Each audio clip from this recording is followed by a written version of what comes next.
Take a slow breath in through your nose, let it out through your mouth. Good.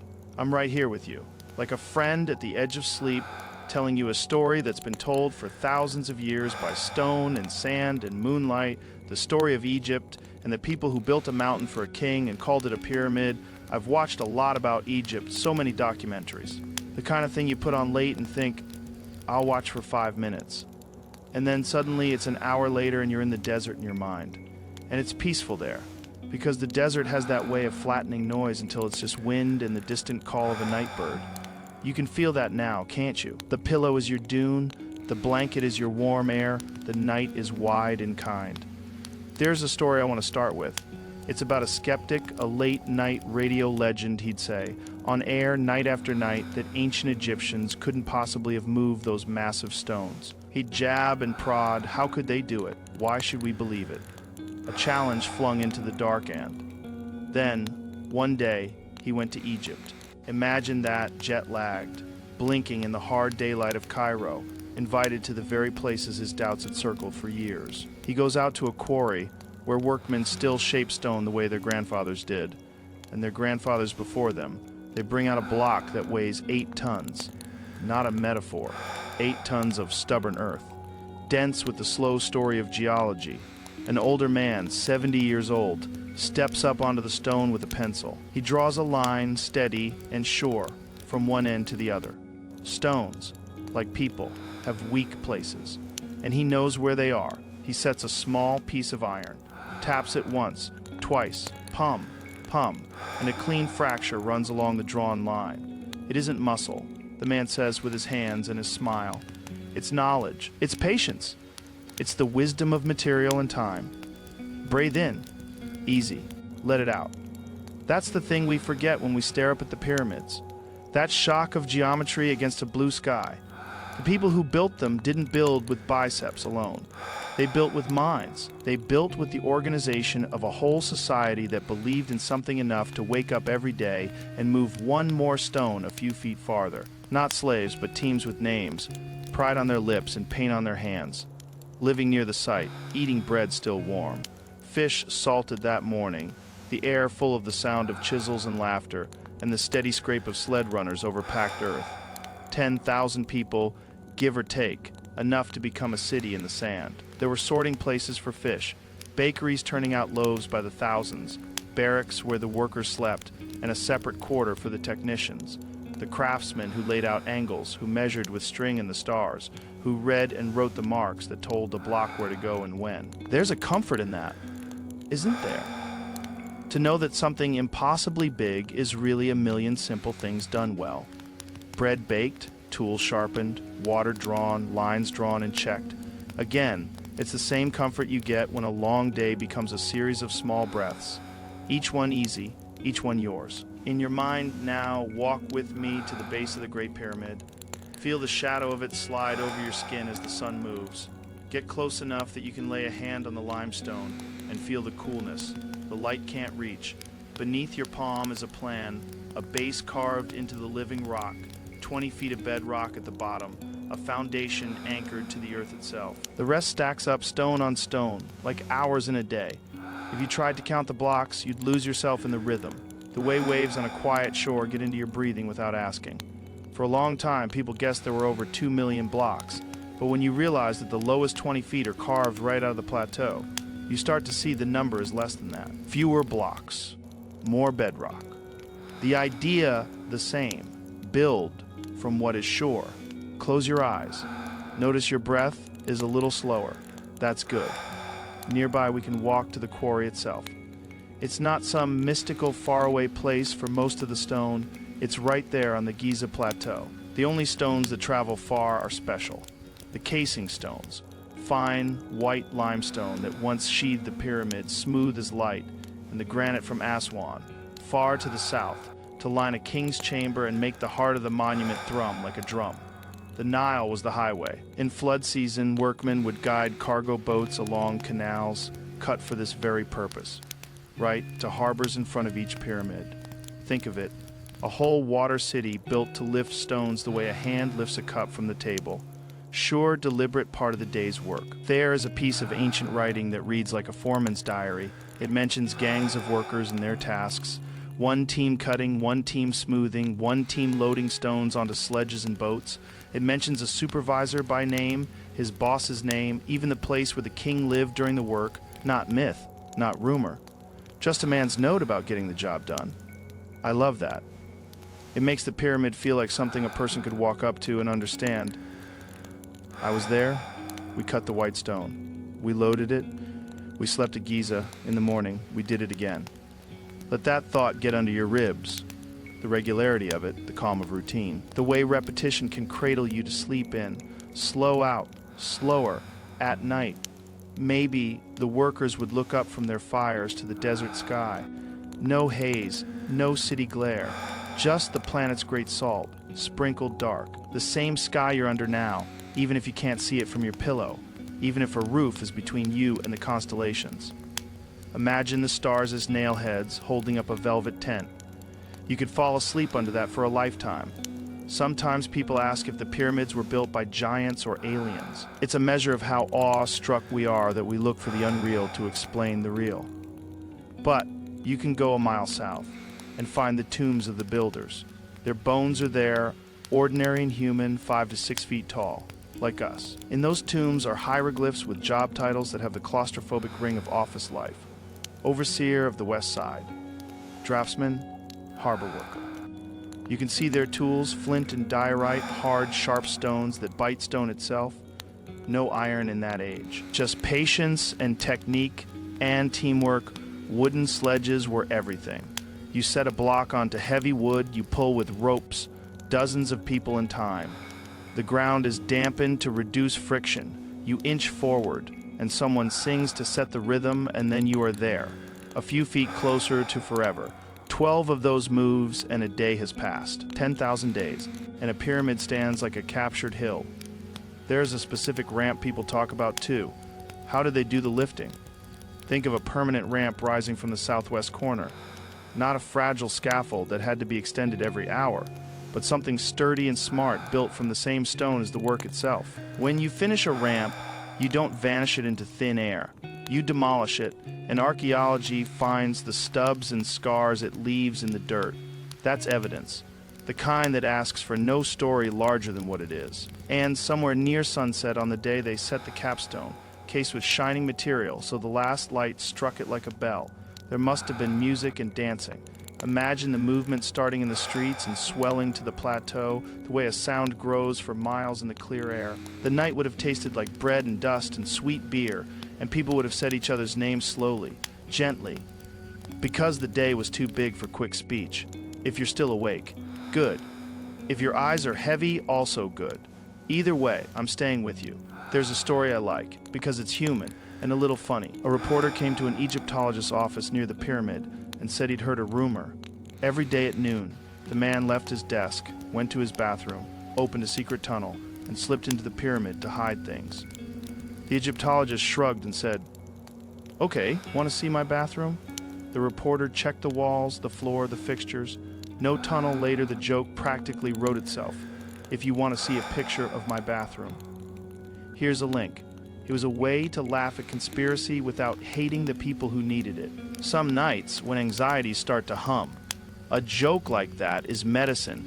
It turns the monster into a costume hung on a peg. Breathe in. Let your jaw loosen. Let the tongue soften in your mouth. Your throat unclenches like a fist that forgot what it was holding. We can go inside the Great Pyramid, but we'll go gently, like we're stepping into an old book.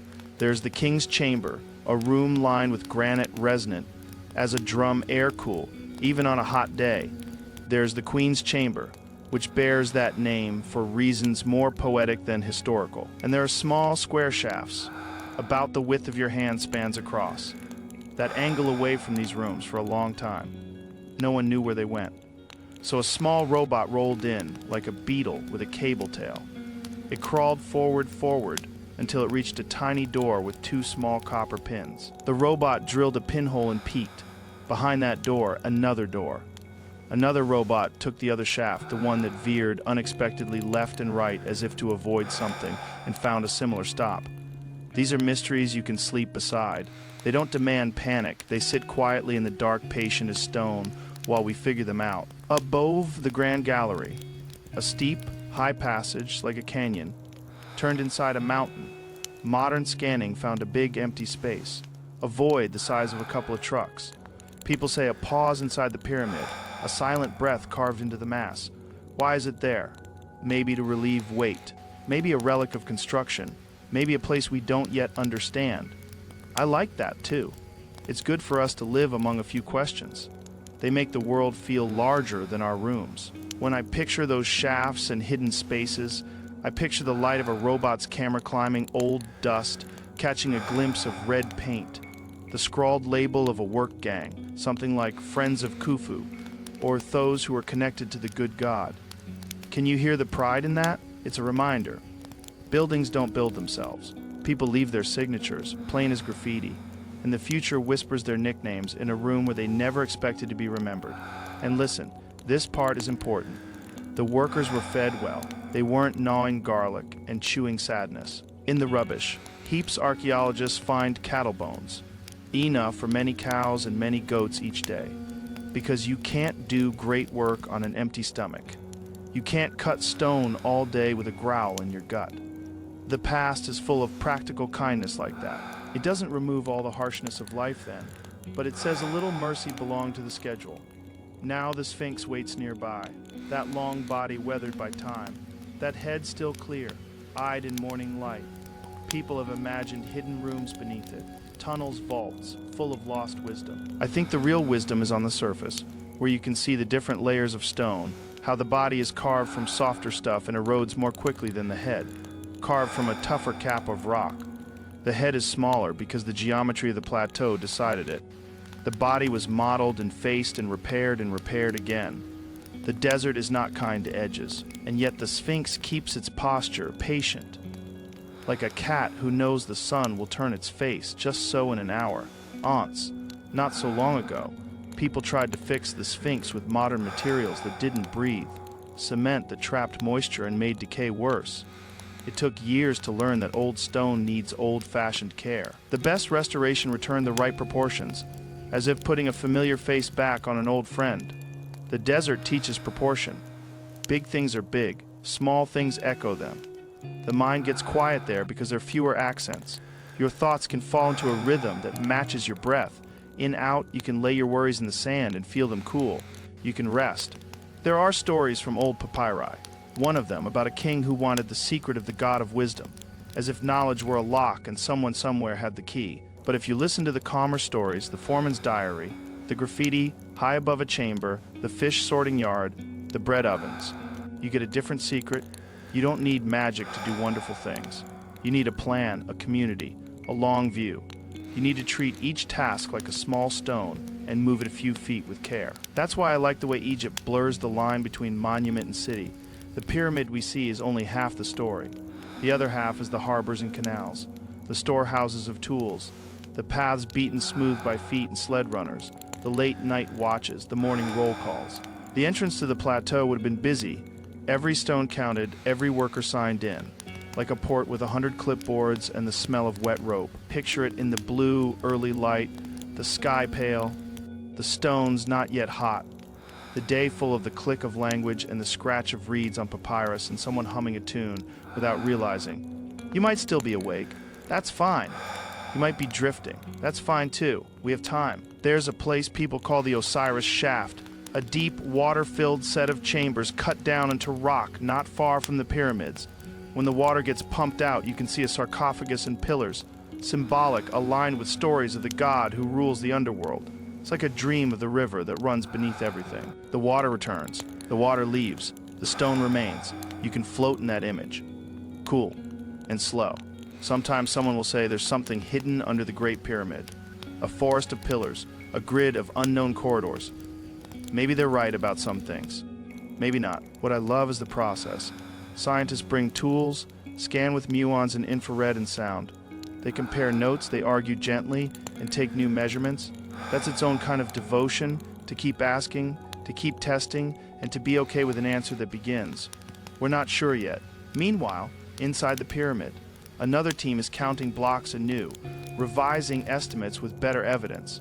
It turns out the first 20 feet are bedrock, carved in place, and so the number of blocks above is less than the old guess. This is how knowledge moves, not in leaps, but in steps a person can take without losing their balance. If you want a picture to fall asleep to, try this at the very end of construction.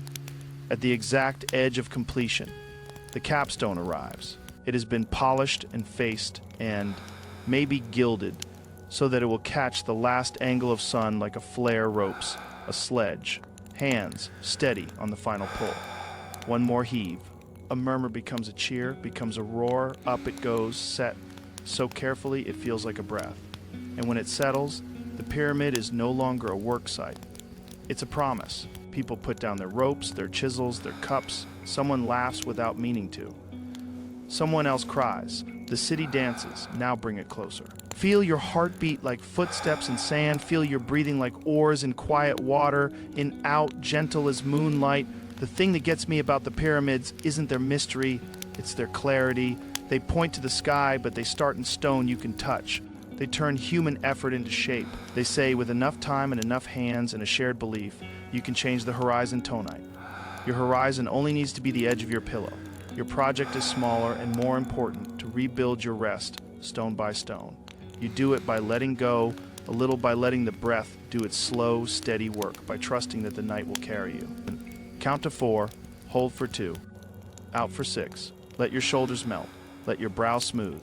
Let the muscles behind your eyes get heavy and warm. There's nowhere to be but here. Nothing to do but listen. We could talk about the Sphinx's tunnels again. The ones dug in later eras by people hoping for treasure and found empty but for pottery that dates them to a time of curiosity and longing. Or we could talk about the dream stela between the Sphinx's paws, telling young Prince that if he clears the sand, he will be king. The way stories and politics weave, the way history is not only chisels and hammers, but also words that survive because they are carved into stone. We could talk about the long line of builders before the Great Pyramid. The step pyramid like a staircase to the sky, the bent pyramid, a change of angle, taped in stone. The red pyramid, perfect and quiet, with a geometry you feel in your bones when you step inside. Every big thing is a stack of experiments, of attempts, of almosts. That's a kind lesson to take to sleep. You don't have to be perfect tonight. You can practice resting. And the practice itself is rest. Let's wind down with a little walk at Giza in your imagination. It's early morning. The horizon is pink as peeled fruit. A low fog lies where the canals feed the harbor. Workers move like script cursive lines against the pale stone. A foreman reads a list of names. Someone hands out bread still warm from the oven. A child laughs somewhere far off, a sound like a bell. You walk the base of the pyramid and count steps. Not because counting will get you to the end, but because counting slows your thoughts to a careful pace. 1, 2, 3, each number, a stone. Each stone a breath. You pause and look up. The tip of the pyramid cuts a tiny triangle out of the sky. A hawk rides a thermal higher and higher until it is a dot, and then nothing at all. As the sun climbs, you slip into the cool interior, the passage rises. Your footsteps sound like soft knocks on wood in the king's chamber. The granite hums with silence. You place your hand on the wall. Feel the faint grain of crystals under your fingertips. How many hands have pressed here? How many hearts have slowed in this exact spot? Their owners stunned by the idea of time made visible. Out again into the light. The wind picks up a bit, salty with a smell you can't place. You sit on a block and watch the Sphinx stare east, patient for sunrise as always. A guide finishes a story for a small group. They walk away in a line like migrating birds. The plateau empties and fills, like breath. And now it's night, and you're home, and the pyramids are exactly where you left them, because that is their trick. They are always where you left them. And so the world feels less slippery somehow. You lie back. You let the day's noise settle to silt. You let the river in your chest move slower, deeper, towards sleep. If a doubt knocks, how did they do it? Really? You can answer gently, with brains and hands and bread and boats and song, with a ramp that left its bones in the ground, with a foreman who wrote down names with a capstone that caught the sun, like a promise, with a city that believed together. You don't have to solve the rest. You can let the tiny doors stay closed until morning. You can let the big void hum above the grand gallery, a silence inside a silence. You can let the desert be a pillow, and the stars be stitching, and the night an old friend who has stories it tells only to sleepers. I'll stay a little longer just to keep you company as you drift. If you're already gone, sleep well. If you're here, take one more slow breath in, hold it lightly, and let it go, like a rope slipping from your hands when the stone is exactly where it needs to be.